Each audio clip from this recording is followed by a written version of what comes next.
I was in Galway. I was in Galway yesterday for St. Patrick's Day, and it was a fantastic day about faith and hope, children, and the future. That's what it showed.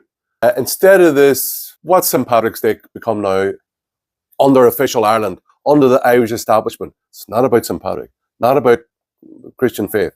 It's barely about Ireland. It seems to be all about diversity, migrants, LGBTIQ, transsexuals here, there, and everywhere.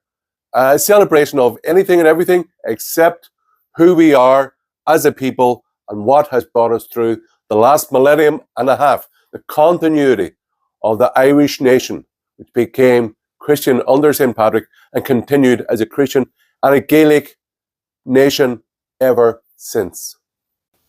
Yeah, St. Patrick's Day should be about everything celebrating St. Patrick, the faith that he brought to Ireland, and everything that is unique and special about Ireland and Irish culture. So that's not globalism and multiculturalism. No, that's Irish culture. Gaelic games, our language, our music, our dancing, the interests that we have, the theatre, the creative arts that we have. That's what we should be celebrating. Not panty bliss and LGBTIQ minus and, Indian workers from Dale doing a little dance on the main streets of Dublin. That's not it. St. Patrick's Day is not about that. So let's be proud and let's celebrate Irish culture and let's take St. Patrick's Day and the celebration of St. Patrick's Day back from the Irish establishment, which are, they are dripping with hibernophobia and hatred of Irish culture at the moment. And we have to take Ireland back. What I saw in Galway yesterday was younger people bearing witness to their faith, the faith that St. Patrick brought to Ireland, the faith that St. Patrick brought to Ireland, and the huge changes that Christianity brought into Ireland. And that's what official Ireland hates the most. That's why they're enraged that Irish people, we're supposed to be the hole in the parliament. We're supposed to disappear.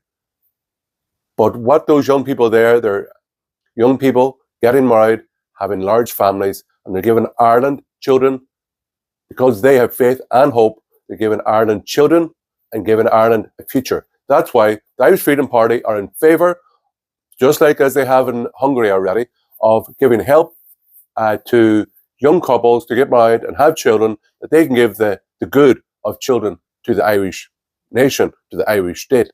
And basically they shouldn't be penalised for wanting to have children. Secondly, we will make sure that Irish people are first on the social housing list.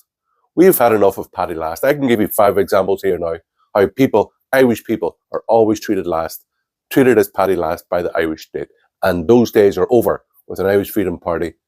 When we get into power, we will make sure that the Irish people come first at all times. We're not here to act as suckers to just go out and work to give foreigners free stuff. Those days are over. Another thing, you see there yesterday that Rory O'Neill, also known as Pandy Bliss, must be, he's well over 6 foot anyway. He's over representing Ireland in the St. Patrick's Day parade in London. This is a guy who's also got over €5,000 at the behest of the Department of Foreign Affairs to go and represent Ireland in Bangkok, 2017. Does the Irish state feel the need to promote what is, come on, let's be honest, degeneracy? And have this guy, this man representing Ireland abroad? He hasn't been elected to anything, has he? He hasn't achieved anything great in sporting achievements or music achievements. Nothing that the country can be proud of in a global scale. He's just promoting degeneracy in his nightclub. Ireland deserves better than the freaks who are in charge, the raging incompetence, people, the TDs, and the government who are in charge at the minute. That referendum vote, that no vote there on the 8th was a great kick in the ballot box for the Irish establishment, where it shows that there's an increasing number of Irish people who are waking up and have increasing hope that we can exert change to make a better Ireland. Because a few years ago, maybe a lot of people were very demoralised in which the direction in which the country was going. So that vote on March the 8th gives a lot of people hope and confidence that we, as a nationalist, patriotic people, can change Ireland for the better and leave it as a better place for our children, instead of making them emigrate. because they've got no houses to live in or they can't afford to rent or whatever. A second policy, which is very important for the Irish Freedom Party, is to be not only to be pro-natalist, but also to encourage and help our children abroad to come home and contribute to Ireland, that they set up and have a life in Ireland and have a future in Ireland. Instead, at the minute, because they can't afford a house or even rent an apartment, they're emigrating all over the world. We've got to stop that, and we've got to say, Irish people first. We're going to house the Irish first, and we're going to encourage our young people not only to stay here, but also to come back from Australia and Canada and all over the world.